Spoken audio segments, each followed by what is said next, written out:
오늘의 주요 뉴스입니다. 이란 하메네이 후계자가 공식 결정이 됐습니다. 더 센 방미 강성 인사를 하는데 앞으로 어떤 상황이 벌어지는 건지 알아봅니다. 국제 유가가 하루 사이에 $100 넘어 $110까지 갔습니다. 기름값이 이미 많이 올랐는데 앞으로가 걱정입니다. 국민의힘이 처음으로 윤석열 전 대통령과의 사실상 절연을 선언했습니다. 방금 전 끝난 의총 소식 잠시 후 살펴보겠습니다. 뉴스에 시작합니다. 전 동정민입니다. 이란의 최고 지도자의 숨진 하메네이 아들 모즈타파가 공식 선출됐습니다. 앞서 트럼프 미 대통령이 거듭해서 안 된다고 경고를 했지만 끝내 이란의 선택은 반미 강경파였습니다. 중동 정세가 더 거센 경랑 속으로 빠져들고 있습니다. 송정현 기자입니다. 이란이 차기 지도자로 모즈타바 하메네이가 선출됐음을 공식 발표했습니다. آیت‌الله سید مجتبی حسینی خامنه‌ای حفظه الله را بر اساس رأی قاطع نمایندگان محترم مجلس خبرگان رهبری 이란 정부 지지자들은 국기를 흔들며 축하를 나눕니다. 올해 56세인 모즈타바는 공습으로 숨진 알리 하메네이의 차남으로 이란 이슬람 혁명 수비대와 정보기관 내 영향력이 막강한 강경파로 평가됩니다. 과거 공식 직책은 없지만 아버지의 후광을 얻고 정치, 군사 등 영역에서 영향력을 행사해온 것으로 전해집니다. 모즈타바가 이끄는 이란은 앞으로도 초강경 항전 노선을 이어갈 것이란 예측이 지배적입니다. 이슬람 혁명 수비대는 모즈타바가 임명된 후 전문가 회의 선택을 지지한다며 모즈타바의 명령에 복종하고 목숨을 바칠 준비가 돼 있다고 발표했습니다. 반미 강경파인 모즈타바 임명에 대해 트럼프 미국 대통령은 용납할 수 없다고 밝힌 바 있습니다. I guess the worst case would be we do this and then somebody takes over who's as bad as the previous person, right? That could happen. We don't want that to happen. 모즈타바 임명 발표 후 외신 인터뷰에선 어떻게 될지 지켜보자며 이외 답변을 거부했습니다.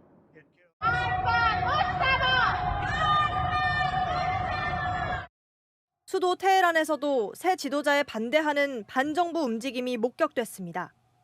채널A 뉴스 송정현입니다. 제가 더 거센 경랑이 올 거라고 표현을 했는데 실제 이란 혁명 수비대는 새 지도부 발표 직후 이스라엘을 향해 미사일 공습을 단행했습니다. 이란 외무장관은 영구적인 종전 때까지 항전을 지속하겠다고 선언했습니다. 김지혁 기자입니다.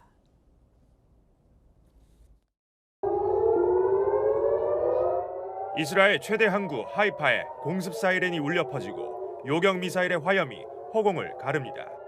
이란은 오늘도 이스라엘에 최대 20발의 탄도미사일 공격에 나섰습니다. 새로운 지도자 발표 직후 항전의 의지를 새삼 강조한 겁니다.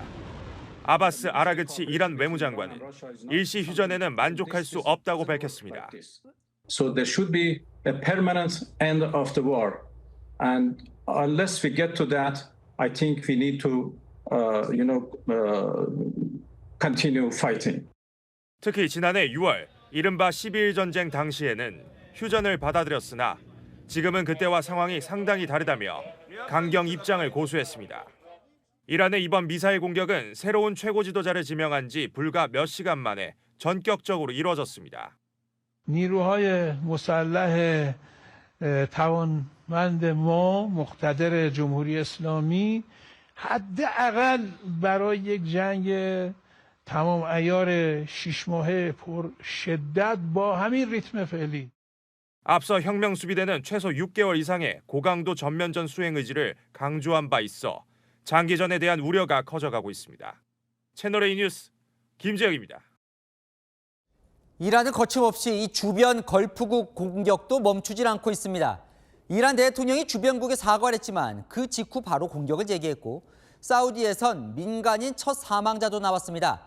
주변국들 임계점도 점점 차오르는 모양새입니다. 이서영 기자입니다. 이란 대통령이 주변 걸프국 공격을 사과하고 중단 입장을 밝혔지만 이란은 주변국에 대한 공습을 멈추지 않았습니다. 이란이 전쟁을 시작한 후 지금까지 이라크, 아랍에미리트, 바레인 등 주변국 사망자도 발생했습니다. 특히 사우디에서는 이란 외 지역 첫 민간인 사망자가 나왔습니다. 사우디 알카라즈 주거지에 군용 발사체가 떨어져 인도와 방글라데시 출신 외국인 노동자 2명이 사망했습니다.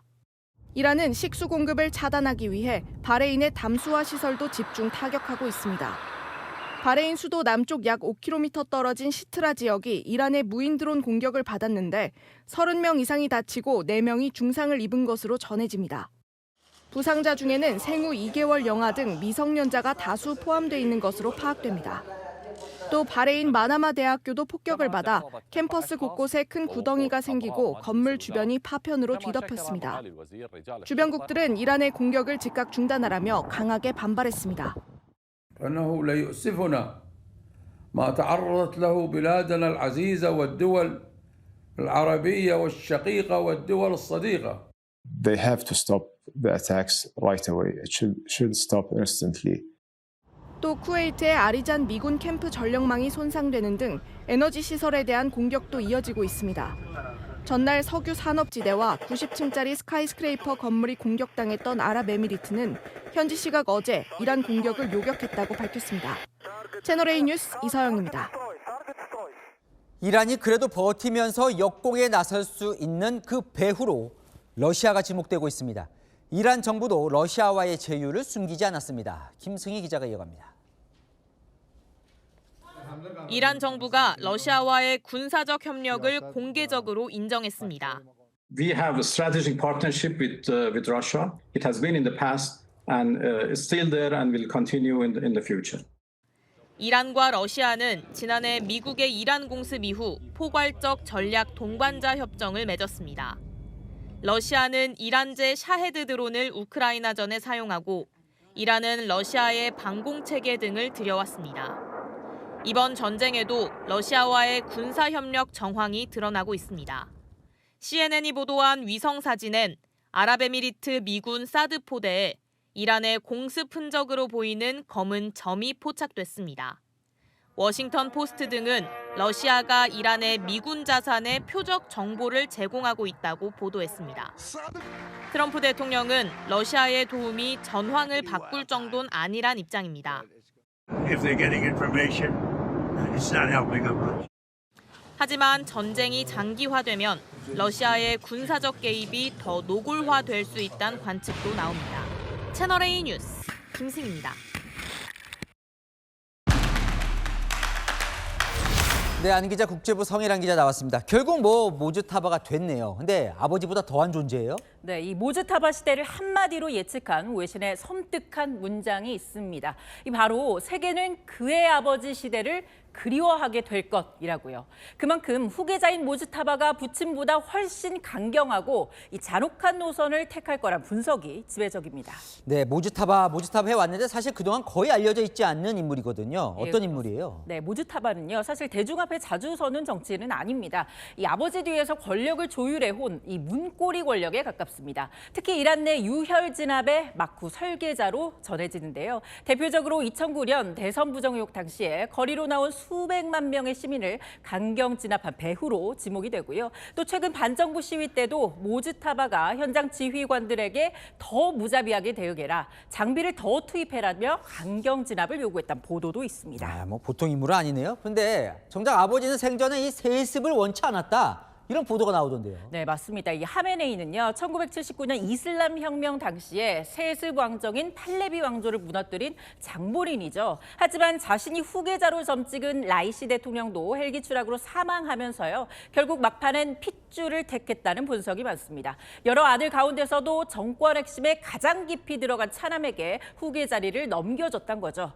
이 첫째는 주로 종교 연구와 또 학문 활동에 집중을 해왔다고 하고요. 나머지 아들들을 비롯한 가족은 사실 이번 공습 이후 생사가 불분명합니다. 이란 국영방송은 이를 두고 하메네이가 아버지 또 아내와 어머니를 잃었다면서 순교자의 아들이라고 정당화하고 있습니다. 어쨌건 모즈타바는 이 아버지 죽고 이제 이란이 공습을 받고 나서 지금 이제 최고 지도자 된 거예요. 그럼 선택된 이유가 있겠죠. 네, 모즈타바의 과거를 좀 살펴볼 필요가 있습니다. 10대 때 이슬람 혁명 수비대에 입단한 데 이어서 이란 이라크 전쟁에 참전해서 혁명 수비대와는 거의 피해 유대를 맺었다고 표현할 수 있습니다. 이 때문에 혁명 수비대의 전폭적인 지지를 받았고요. 이 선출이 발표된 뒤에도 혁명 수비대는 충성 맹세를 한 데 이어서 이스라엘을 향한 첫 미사일 탄도에 당신을 위해 봉사하겠다 모즈타바 이런 문구를 적어 보내기도 했습니다. 그러니까 모스타바의 이 걸어온 길을 보면 앞으로 갈 길이 보이긴 하는데 이란 어디로 가는 겁니까 이제 그럼? 지금 외신들의 전망은 사실 단순하고 간결합니다. 바로 타협보다는 대결, 협상보단 버티기입니다. 로이터는 모즈타바 선출을 두고 이란 지도부가 복수와 대치의 길을 택했다는 신호라고 해석했습니다. 자, 결국 이제 트럼프 대통령이 어떻게 나오냐예요. 자, 이런 말했습니다. 새 지도자가 되려는 자는 죽을 것이다. 모즈타바의 운명은 어떻게 되는 겁니까? 맞습니다. 트럼프의 과거 발언을 보면요. 이 모즈타바에 대해서 비판적인 입장을 보여왔습니다. 하메네이의 아들 받아들일 수 없다. 중량감 없는 가벼운 인물이라고요. 사실 이스라엘은 이 모즈타바를 향한 메시지 더 노골적입니다. 이스라엘 정부기관 모사드는 과거 모즈타바를 표적으로 삼은 걸로 전해지고요. 누가 차기 지도자든 제거하겠다 이런 뜻을 밝혔는데요. 결국 모즈타바의 이란 중동 긴장을 더 키울 변수로 떠오르고 있습니다. 아직 이제 모습을 드러내지 않고 있는데 어떻게 될지 주목이 됩니다. 아는 기자 성혜란 기자였습니다. 네, 보신 것처럼 이란의 새 지도자 트럼프 대통령 마음엔 들지 않겠죠. 트럼프 대통령 무조건적 항복을 내건 데 이어 헤그세스 국방장관 이란의 항복 방식과 종전 여부는 미국이 정한다고 경고했습니다. 장하연 기자입니다. 트럼프 미국 대통령은 이란이 새 최고 지도자를 공식 발표하기 직전 이뤄진 인터뷰에서 자신의 승인을 받지 않은 차기 지도자는 오래가지 못할 것이라며 강력하게 경고했습니다. 트럼프는 이란의 새 최고 지도자 발표 이후 인터뷰에선 명확한 평가를 유보했지만 앞서 이란에 무조건 항복을 요구하며 미국의 비협조적인 지도부를 제거할 수 있다고 경고한 바 있습니다. So we're in a very strong position now, and their leadership is just rapidly going. Everybody that seems to want to be a leader, they end up dead. 피터 헤그세스 미 국방부 장관도 현지 시각 어제 미 CBS와의 인터뷰에서 이란 항복 조건을 묻는 질문에 이란이 전투 불능 상태에 빠지면 그것이 곧 항복이라고 말했습니다. 그러면서 궁극적인 항복 조건을 결정하는 것은 이란이 아닌 트럼프 대통령이라며 이란이 굴복할 때까지 공세를 이어갈 것이라는 입장을 강조했습니다. 한편 미국 중부사령부는 오늘도 상공을 가르는 전투기 모습이 담긴 영상에 미국의 압도적 전투 지배력을 보여주는 소리라는 글을 올리며 군사력을 과시했습니다. 채널A 뉴스 장하연입니다.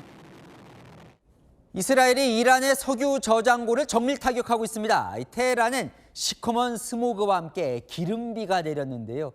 자, 이란은 우리도 보복하겠다. 배럴당 $200 넘는 유가를 감당하려면 계속하라 경고했습니다. 이해주 기자입니다. 이스라엘의 이란 석유 저장고 공격 하루 뒤인 현지 시각 어제 테헤란 시내의 이른 아침 모습입니다. 짙은 스모그로 하늘이 뒤덮여 마치 컴컴한 밤 같습니다. It's been raining this morning in Tehran. There was oil mixed into the rain. 흰색 차량은 거뭇거뭇해졌고 차량 앞 유리를 손가락으로 쓸어보니 까만 기름때가 묻어나옵니다. 테헤란시 당국은 석유 저장고 공습 이후 탄화수소, 황산화물, 질소산화물 화합물이 퍼지고 있다며 강한 산성비라고 우려했습니다. 실제로 SNS에선 공습 직후 내린 빗물에 리트머스 종이를 대봤더니 산성색으로 붉게 변했다는 증언도 이어졌습니다. 이란 외무부 대변인은 민간인을 상대로 의도적인 화학전을 벌인 것과 다름없다며 반발했습니다. 이란 혁명수비대는 중동 산유국들을 향해 미국과 이스라엘 상대로 함께 나서지 않을 경우 에너지 시설을 겨냥한 보복에 나서겠다고 예고했습니다. 그러면서 배럴당 $200가 넘는 유가를 감당할 수 있다면 이 게임을 계속하라고 위협했습니다. 채널A 뉴스 이혜주입니다. 자, 트럼프 미 대통령이 허니 배저 프로젝트 2.0 가동을 검토하고 있다는 외신 보도가 나오고 있습니다. 자, 허니 배저 동물 이름입니다. 벌꿀 오소리. 귀엽게 생겼지만 사자, 독사와 맞설 정도로 겁이 없고 물려도 다시 공격하는 악발입니다.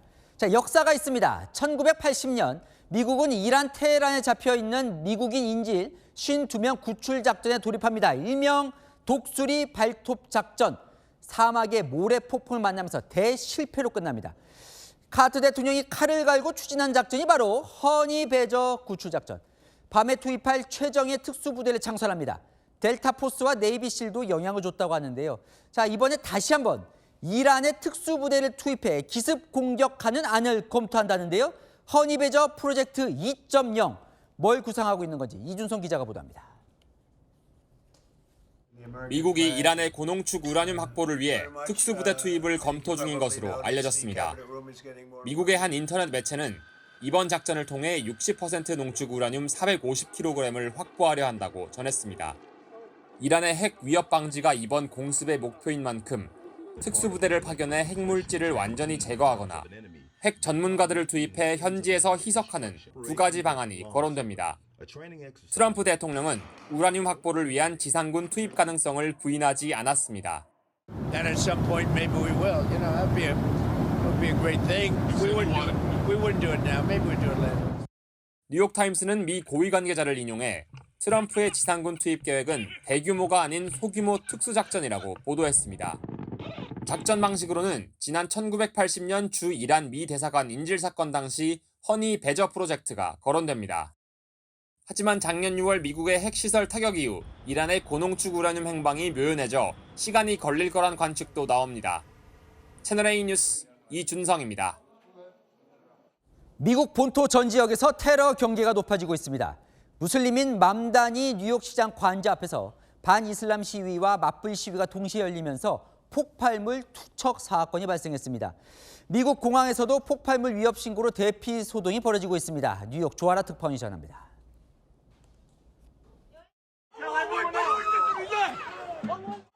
연기가 나는 장치를 손에 든 남성이 달려와 맞은편 시위대를 향해 장치를 던진 뒤 달아납니다.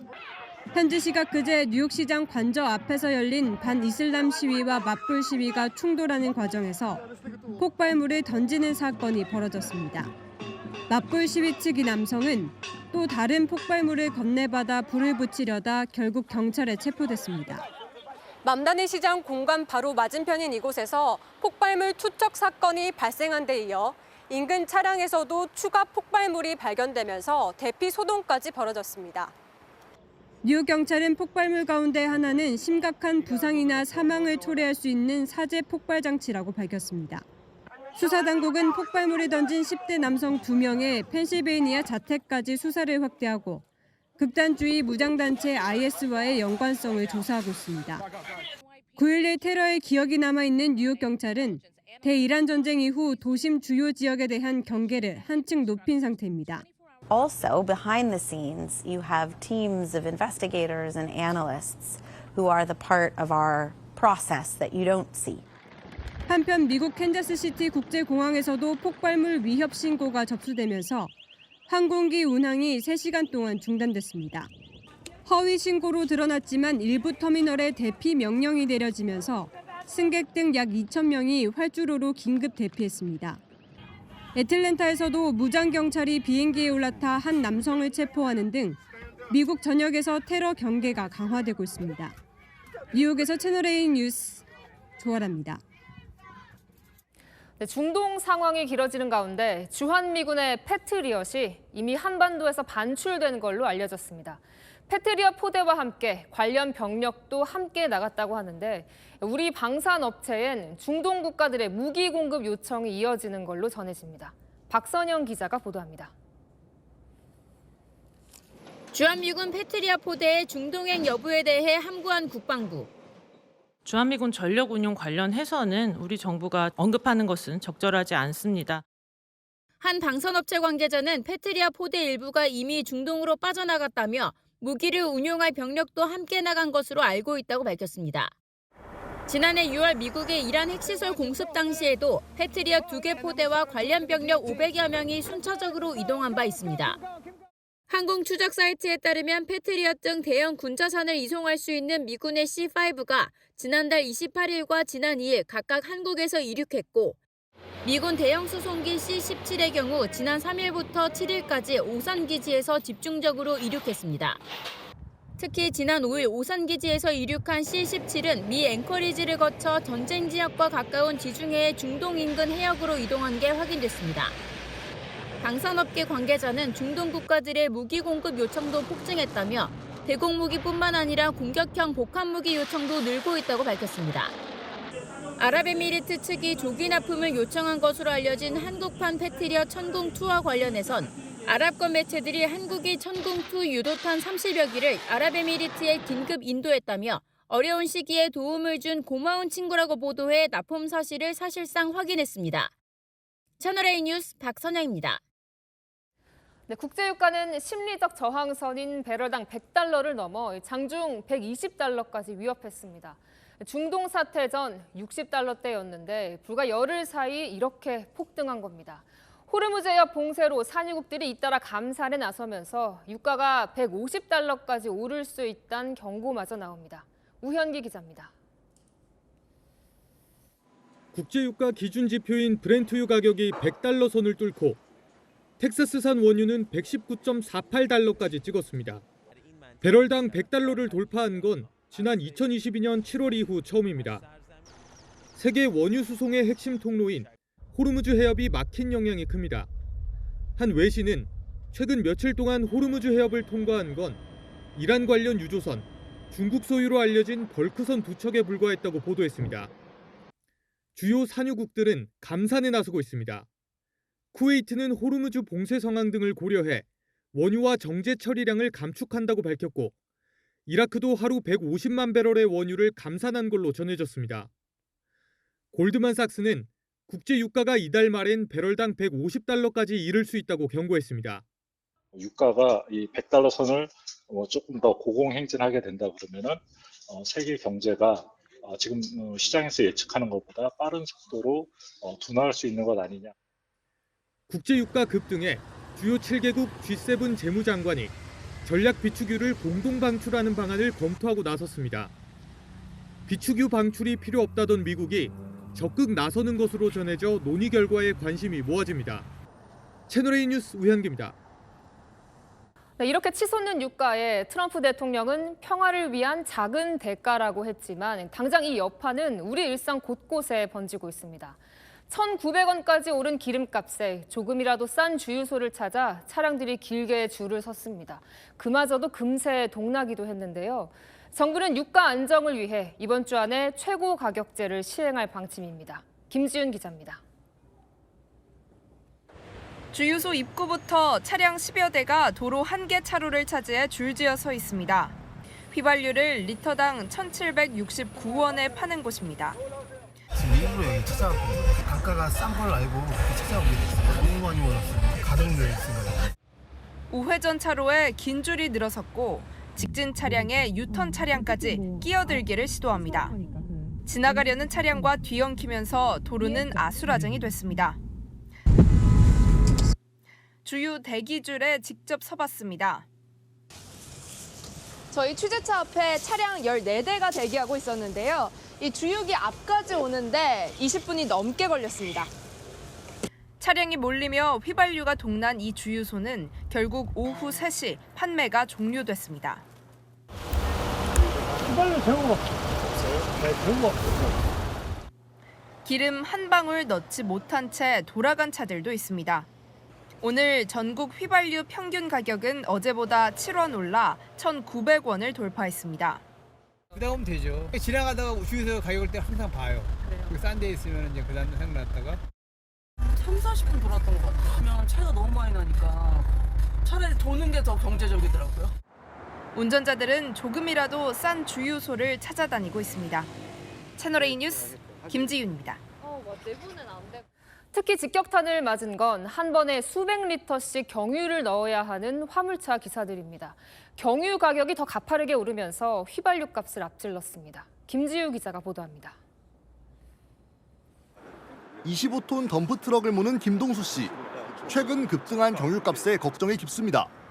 그동안 제가 기름을 넣어보니까 실제적으로 유류비가 한 40~50만 원 정도가 많이 한 달로 따지면 150만 원 나오지 않을까라는 생각에 장거리 운행이 많은 대형 화물 트럭은 하루에도 100에서 200리터씩 경유를 쓰는데 경유값이 열흘도 안 돼 리터당 200원 넘게 뛰면서 하루 유류비로 2만 원에서 4만 원씩 더 써야 하는 겁니다.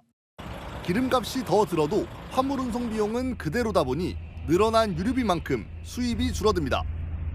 매출은 그대로고 단가도 그대로인 상황입니다. 한숨을 쉬시는 사장님들이 많으셔가지고 한 번 주유에 수백 리터를 채워야 하는 기사들은 사태가 장기화되면 운행할수록 손해가 커질 거라며 우려합니다. 탱크 용량이 400리터가 되는데 150 정도가 금액이 더 나옵니다. 운행하는 만큼 손해를 많이 보고 있어요. 지금 어느 정도 좀 그만 올라갔으면 좋겠는데 상당히 힘든 상황입니다, 지금. 휘발유 값을 추월해버린 경유 가격은 오늘 오후 전국 주유소 기준 평균 1,923원까지 치솟았습니다. 채널A 뉴스 김지우입니다. 네, 중동 사태 이후 줄곧 롤러코스터를 타는 국내 증시를 바라보는 투자자들 마음도 초조하긴 마찬가지입니다. 다른 나라 증시와 비교해도 유독 변동성이 큰데 그 이유가 뭔지 오은선 기자가 알아봤습니다. 오늘 코스피는 장중 8% 급락했다가 5.9% 내린 5,251.87에 장을 마쳤습니다. 말 그대로 롤러코스피 장세입니다. 중동 상황 발생 이후 지난 5거래일 동안 4번이나 사이드카가 발동됐는데요. 지난 4일에 이어 오늘은 주가 지수가 8% 이상 급락해 주식시장 전체 거래를 20분간 중단시키는 서킷 브레이커가 발동되기도 했습니다.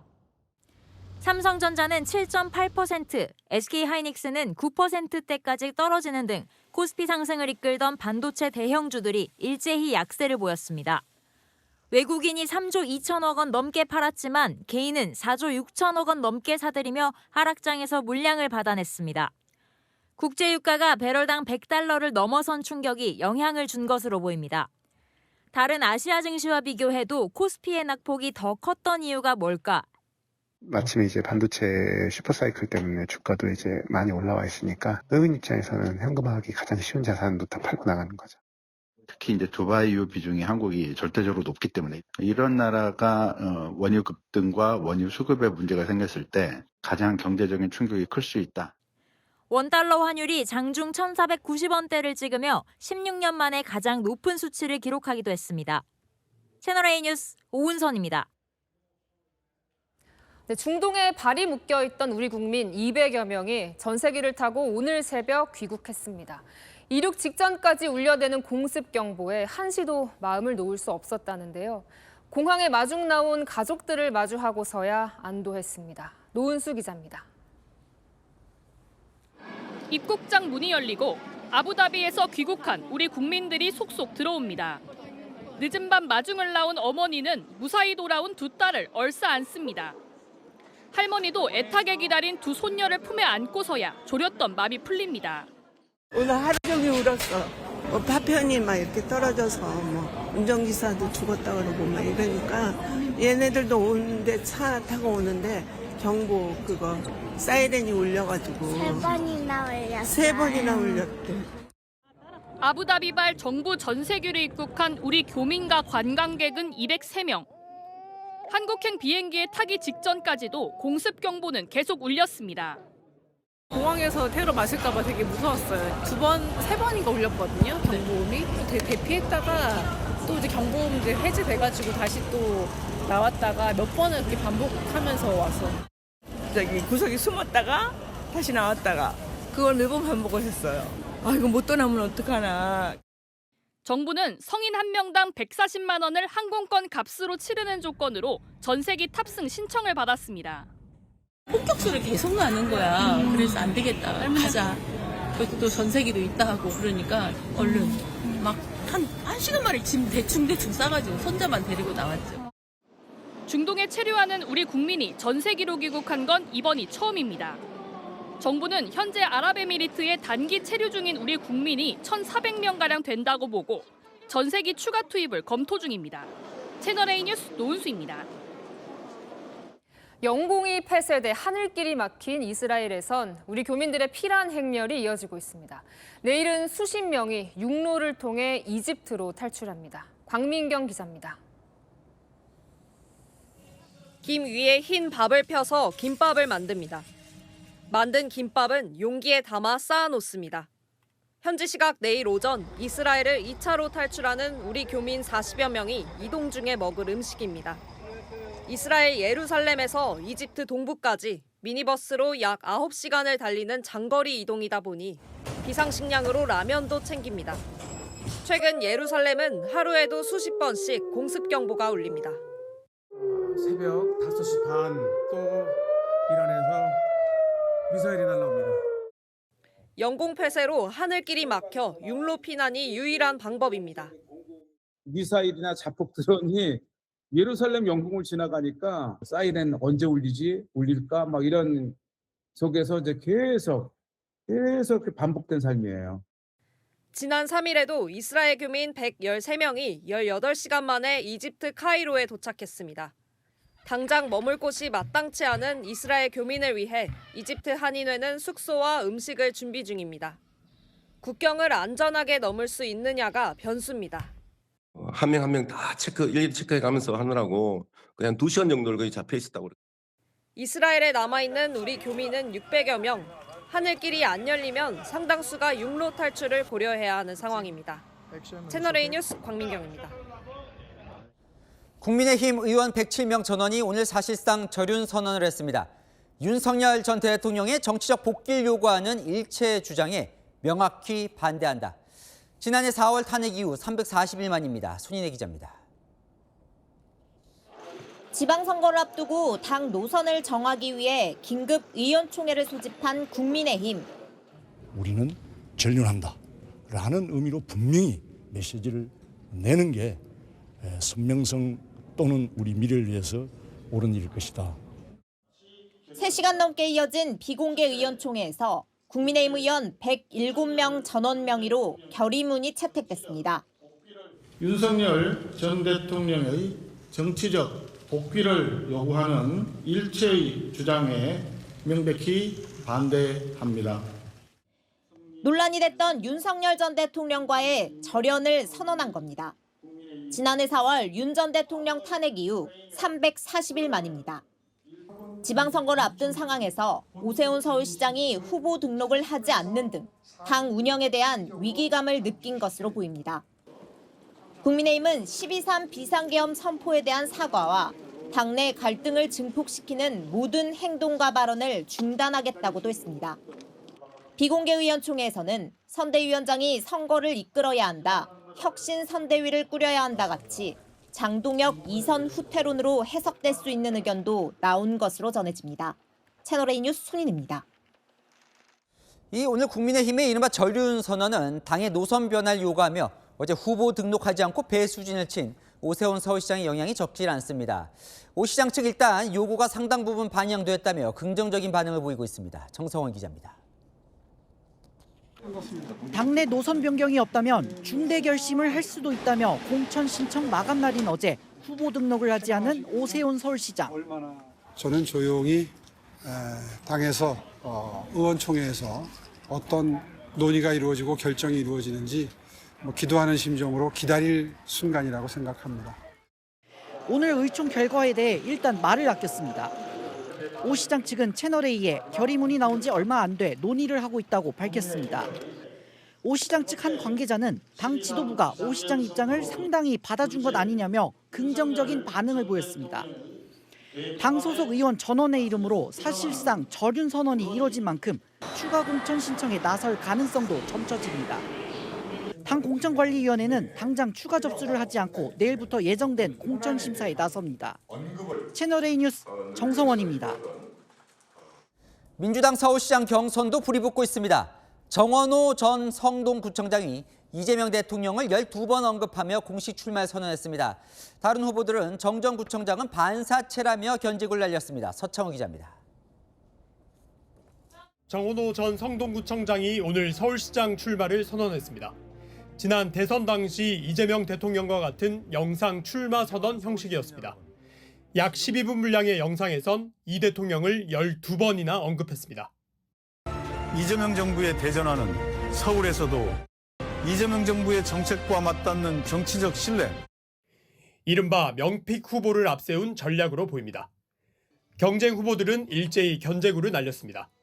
박주민 의원은 비전 선포식을 열고 이 대통령과의 호흡에 더 큰 자신감을 보였습니다.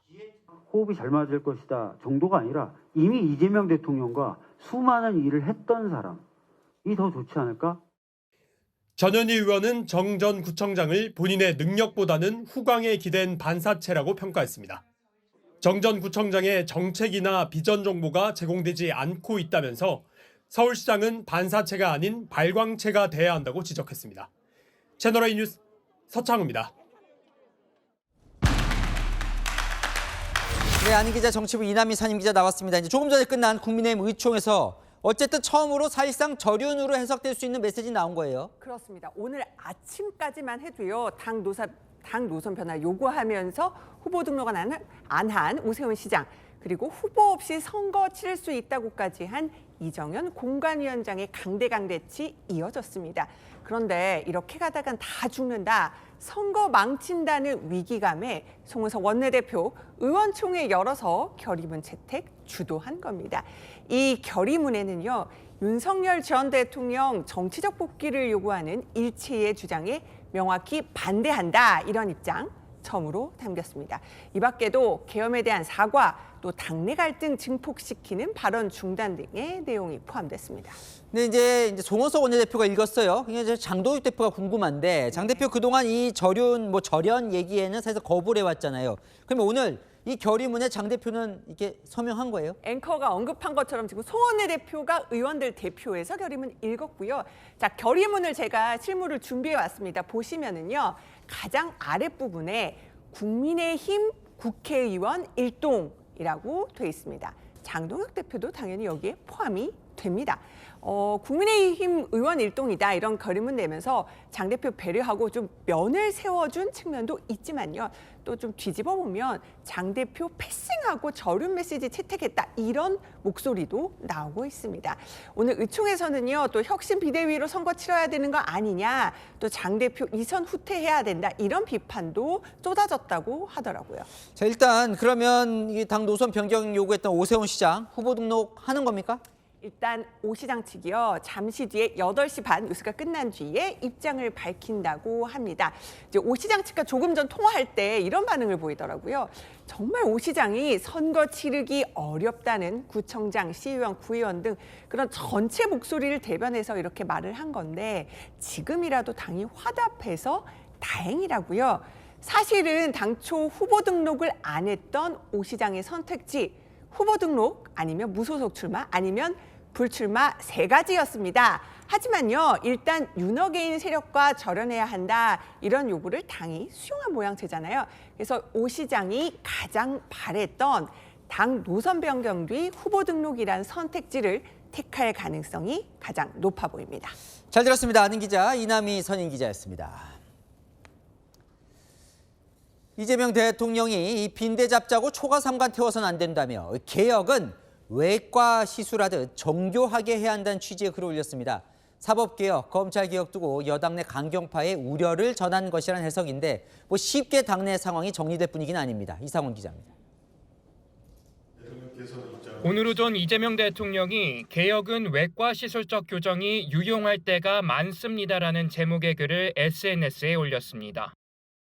이 대통령은 검찰개혁 등을 언급하면서 빈대 잡자고 초과 삼간 태우는 결과가 되지 않게 조심해야 한다고 했습니다. 전체를 싸잡아 비난하며 모두를 개혁 대상으로 몰아선 안 된다는 겁니다.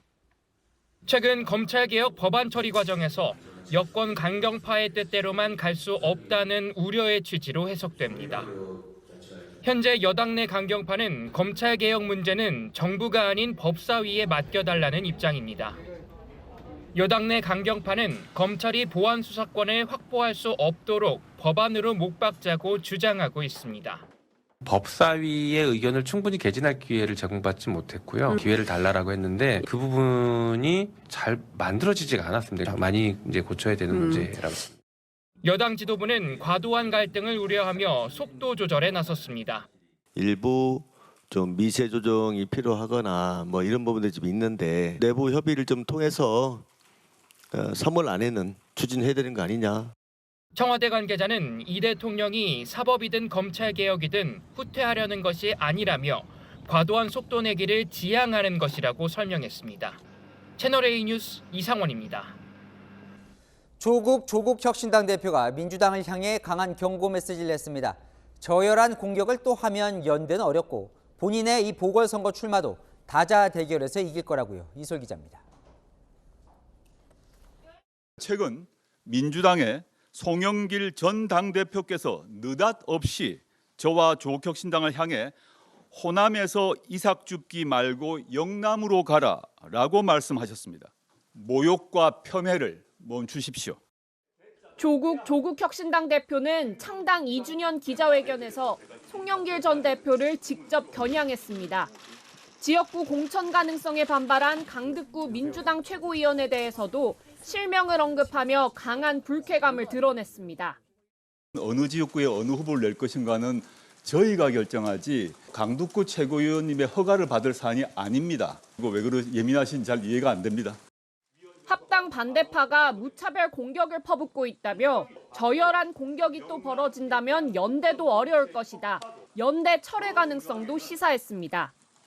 6월 재보궐선거 출마와 관련해선 정치인으로서 선거에 출마하는 건 당연하다며 기정사실화했습니다. 어느 지역에 나가든 다자 경선을 전제로 이기는 것이 당연하다며 민주당 후보와 붙어도 이길 수 있다는 자신감을 드러냈습니다. 조국 대표는 합당 논란으로 3주를 허비했다며 늦어도 4월 초까지 지방선거 후보를 영입하고 배치하겠다고 밝혔습니다. 채널A 뉴스 이솔입니다. 네, 술을 마시고 운전하다 교통사고를 낸 배우 이재룡 씨가 음주운전 사실을 인정했습니다. 변호인을 통해 소주 4잔을 마시고 운전했다는 입장을 전했습니다. 사고 당시 CCTV 영상엔 중앙 분리대를 잇따라 들이받은 뒤 그대로 사라지는 모습이 담겨 있었죠. 이재룡 씨 경찰 수사 소식 오세정 기자가 보도합니다. 배우 이재룡 씨가 음주운전 사실을 인정했습니다. 이 씨의 변호인은 최근 경찰에 이 씨가 소주 4잔을 마시고 운전한 게 맞다는 입장을 밝힌 겁니다. 앞서 사고 이후 지인 집에서 경찰에 발견된 이 씨는 음주운전 사실을 부인한 걸로 전해졌습니다. 당시 CCTV 영상에는 이 씨가 차로 중앙분리대를 잇따라 들이받은 뒤에도 그대로 사라지는 모습이 담겨 음주 교통사고를 감추려 한 것 아니냐는 의혹이 제기됐습니다. 이 씨 측은 음주운전은 인정했지만 사고 전 음주 사실을 감추려고 지인 집에서 술을 더 마시는 이른바 술타기를 했다는 의혹은 부인한 걸로 알려졌습니다. 사고 전 잡혀 있었던 지인과의 약속 자리에 갔을 뿐 경찰의 음주 측정을 방해할 의도는 없었다는 주장입니다. 이 씨는 지인 집에서 발견됐을 당시 면허 정지 수준의 혈중 알코올 농도를 보였습니다. 경찰은 이번 주 이 씨 조사를 앞두고 블랙박스 영상 등으로 사고 전 행적을 재구성해 운전 당시의 혈중 알코올 농도를 추산할 방침입니다. 채널A 뉴스 오세정입니다. 약물을 섞은 음료를 건네 남성 2명을 숨지게 한 모텔 연쇄살인 사건 피의자의 신상이 공개됐습니다. 20살 김소영입니다. 김 씨가 건넨 음료를 마시고 의식을 잃은 추가 피해자 2명도 확인됐습니다. 홍재 기자입니다. 약물을 탄 음료를 먹여 남성 2명을 살해한 혐의를 받는 모텔 연쇄살인 사건 피의자 신상이 공개됐습니다. 이름은 김소영, 올해 20살입니다. 김소영은 자신이 처방받은 정신과 약물을 탄 숙취해소제를 먹여 남성 2명을 숨지게 하고 1명을 다치게 한 혐의로 구속됐습니다. 앞서 경찰 수사 단계에선 김소영이 음료를 마시면 죽을 수 있는 걸 알고 있었다고 보고 살인 혐의를 적용했지만 범행 수단이 잔혹하다고 보기 어렵다는 이유 등으로 신상을 공개하지 않은 걸로 전해집니다. 하지만 검찰 신상정보공개심의위원회는 김소영의 범죄가 신상 공개 요건을 모두 충족한다고 판단했습니다. 김소영이 준 음료를 받아 마시고 의식을 잃었던 피해 남성 2명도 추가로 파악됐습니다. 김소영은 진단 결과 사이코패스 판정도 받았습니다. 검찰은 구속이 끝나는 내일 김소영을 재판에 넘길 예정입니다. 채널A 뉴스 홍재입니다. 네, 사건을 보다 시작합니다. 사회부 백승우 기자 나왔습니다. 네, 첫 번째 사건부터 보겠습니다. 네, 차량 바퀴에서 연기가 나는데 이거 무슨 일입니까? 네, 역주행 교통사고 직후 영상인데요. 같이 한번 영상 보시겠습니다. 하얀 스포츠카가 도로 한가운데에 멈춰 서 있습니다. 그런데 차량 바퀴는 빠른 속도로 계속 돌고 있는데요. 도로와 마찰돼 생긴 뿌연 연기가 차량 주위를 뒤덮습니다. 주변에 있는 다른 차량 블랙박스에도 연기가 퍼지는 모습이 지금 보이시죠? 이 차에 무슨 일이 있었을까요? 이 차로에 좌회전 대기 차량들이 이번에 보이시는데 갑자기 흰 스포츠카가 역주행하며 대기 중인 차량을 들이받습니다. 사고 뒤에도 운전자가 계속 가속 페달을 밟으면서 바퀴에서 점점 짙은 연기가 나는데요. 위험을 느낀 주변 차량들이 급히 피하고요. 결국 스포츠카는 불길에 휩싸입니다. 불은 껐지만 바퀴는 휠만 남았고 유리도 산산조각 났는데요. 경찰은 40대 운전자를 긴급 체포했고 음주나 약물운전 가능성을 조사 중입니다. 정말 위험한 사고였습니다. 네, 다음 사건은 한밤에 추격전이 벌어졌어요. 네, 또 같이 한번 영상 보시겠습니다. 네, 경찰 순찰차 블랙박스 영상입니다. 차량 한 대가 경찰 쪽으로 다가오더니 또 갑자기 후진을 합니다. 네, 경찰이 바로 추격을 시작하는데요. 도주 차량을 들이받고 또 진로를 막아봐도 요리조리 피해 달아납니다. 순찰차들이 에워싸도 틈새를 비집고 또 도망칩니다. 다리 난간을 들이받고서야 또 결국에는 멈춰서는데요. 그런데 잠시 후에 이제 차에서 내린 운전자가 보이실 텐데 다리 밑으로 몸을 던집니다. 오늘 새벽 경남 통영에서 벌어진 일인데요. 이 남성 앞서 젊은 남녀 2명을 흉기로 공격하고 도망치는 중이었습니다. 다리 아래로 떨어진 남성 결국 숨졌고요. 피해자 남녀는 병원 치료 중인데 경찰이 범행 동기를 수사 중입니다. 네, 참 끔찍한 일입니다. 마지막 사건도 보겠습니다. 흰 염소처럼 보이기도 하고요. 이거는 무슨 일이죠? 네, 이거 같이 한번 영상으로 같이 확인해 보실까요? 아파트 옆의 야산입니다. 흰색 동물이 풀을 뜯고 있죠. 흰색 염소 같아 보이는데 자세히 한번 보실까요? 양갈래로 뿔이 뚜렷한 모습이 수컷 노루입니다. 주민들은 흰색 노루를 행운을 주는 영물이라고 출연을 반겼다는데 전문가들은 몸을 검게 보이게 하는 멜라닌 색소가 선천적으로 부족한 희귀 돌연변이로 보고 있습니다. 네, 잘 들었습니다. 지금까지 백승우 기자였습니다. 네, 다음 소식입니다. 김정은 위원장이 딸 주애와 함께 세계 여성의 날 행사에 나타나 여성 공로를 치하하더니 처음으로 육성까지 공개했습니다. 딸과 손을 잡고 공연을 감상했는데요. 주애를 첫 여성 지도자로 키우기 위한 밑작업이란 분석도 나옵니다. 김정근 기자가 보도합니다. 김정은 북한 국무위원장이 딸 주애의 손을 잡고 국제 분여절 기념 행사가 열린 평양체육관에 등장합니다. 김 위원장은 직접 단상에 올라 북한 여성들의 공로를 치하했는데 역대 같은 행사에서 직접 연설한 건 올해가 처음입니다. 우리가 이룩한 성공들에 고여진 이 나라 여인들의 남다르고 남 모르는 수고를 그 수고에 꼭 특별히 감사를 드리고 싶어서 우리는 우리의 여성의 존재를 파병 군인과 동일시하며 한껏 띄우기도 합니다. 우리 군인들이 생사를 판가름하는 싸움판에서 그토록 용감한 것, 사랑하는 어머니, 사랑하는 아내, 사랑하는 애인, 사랑하는 딸들 앞에 한 점 부끄럼 없이 떳떳하려는 마음을 안고 있기 때문입니다. 김 위원장과 함께 나온 주애는 공연 내내 아버지와 귓속말을 나누며 친밀감을 과시했습니다. 주민들의 손을 잡거나 뺨을 비비는 등 스킨십도 자연스럽습니다. 오늘 북한 매체는 주애의 행사 참석 소식을 전하며 사랑하는 자제분이란 표현을 썼습니다. 미설주 여사와 사랑하는 자제분과 함께 관람 속에 나오시죠. 그간 북한은 주애에게 사랑하는 이나 존귀하신, 존경하는 등의 수식어를 붙여왔습니다.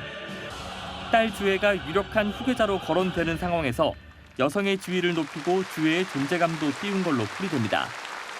이번 행사엔 김여정 당 총무부장과 최선희 외무상, 리춘희 아나운서 등 북한 내 주요 여성들도 모습을 드러냈습니다. 채널A 뉴스 김정근입니다.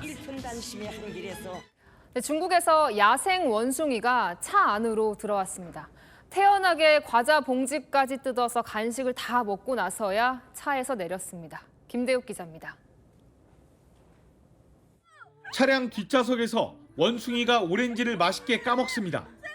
관광객 차량 창문으로 야생 원숭이가 들어와 거리낌 없이 간식을 훔쳐먹습니다.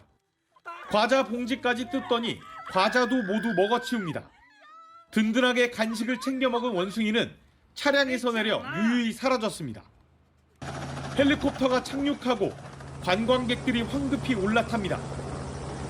사파리 투어 차량이 물에 잠기고 불어난 강물에 코끼리 무리가 고립됐습니다. 사파리 관광지로 유명한 케냐의 마사이마라 국립공원에서 대규모 홍수로 침수 피해가 잇따랐습니다. A few days ago, we had the Mara River and the Talak River also burst their banks. It happened very early in the morning. So a lot of the tourists and camp staffs had already evacuated the camps. 다행히 관광객 대부분은 물이 불어나기 전 대피한 것으로 전해집니다. 케냐의 수도 나이로비에서도 홍수로 최소 25명이 숨진 것으로 집계됐습니다. 흰색 승용차 한 대가 빠른 속도로 돌진하더니 주유소를 덮칩니다. 주유 중이던 손님들과 오토바이를 그대로 들이받습니다.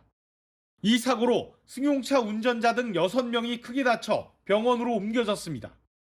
경찰은 운전자 등을 상대로 정확한 사고 원인을 조사 중입니다. 한 소년이 사탕수수 주스에 넣는 얼음을 혀로 수차례 핥습니다. 이 모습이 담긴 영상이 SNS를 통해 확산되자 일부 주민들이 분노해 해당 노점상에 불을 지른 것으로 알려졌습니다. 현지 경찰은 노점상 화재에 대해 수사 중입니다. 채널A 뉴스 김대욱입니다.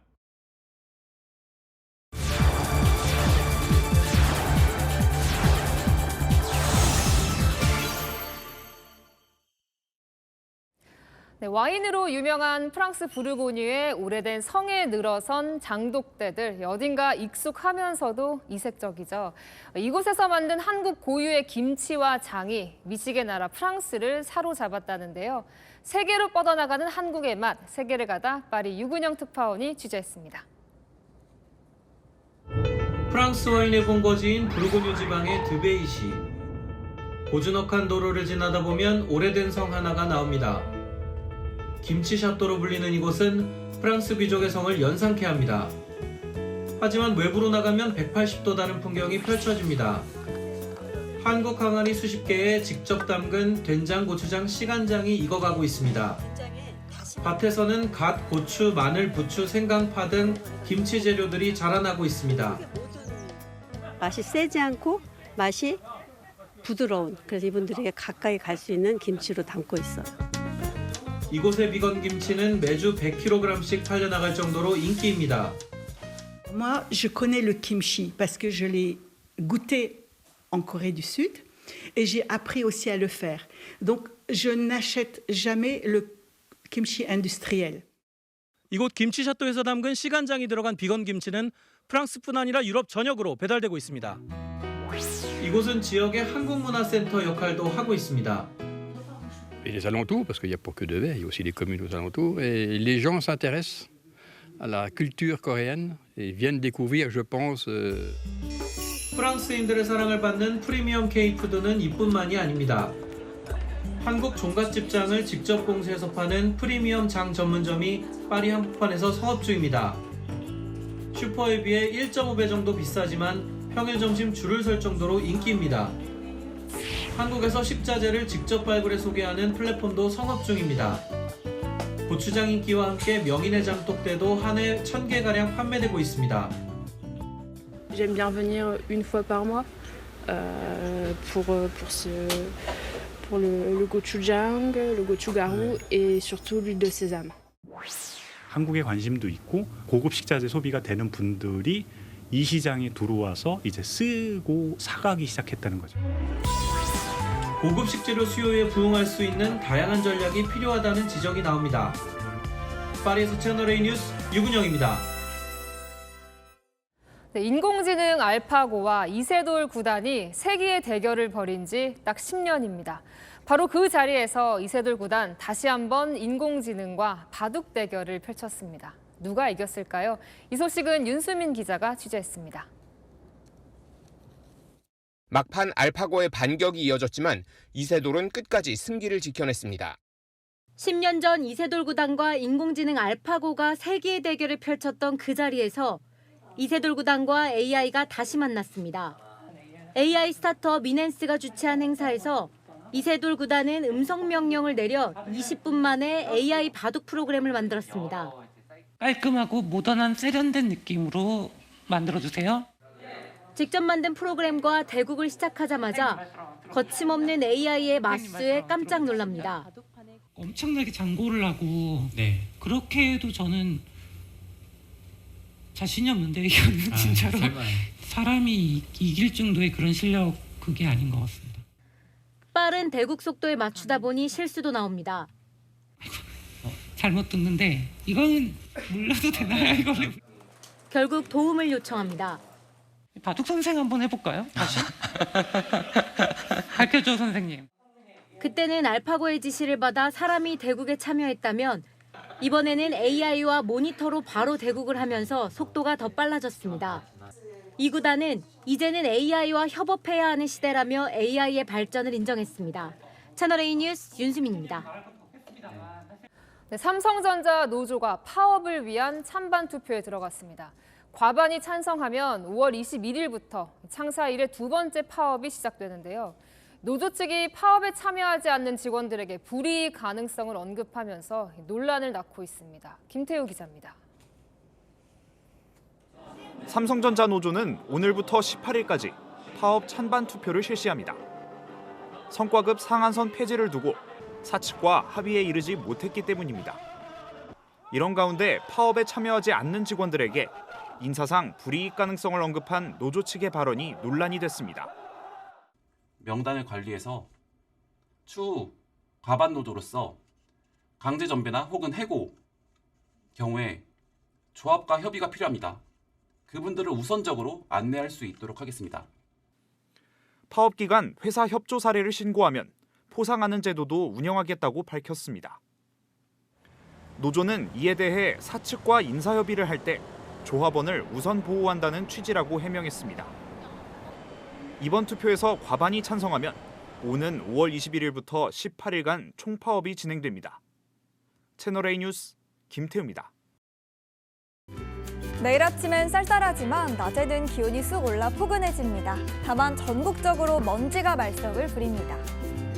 내일 아침 서울 영하 1도로 오늘보다 3도 낮고요. 춘천은 영하 4도까지 내려갑니다.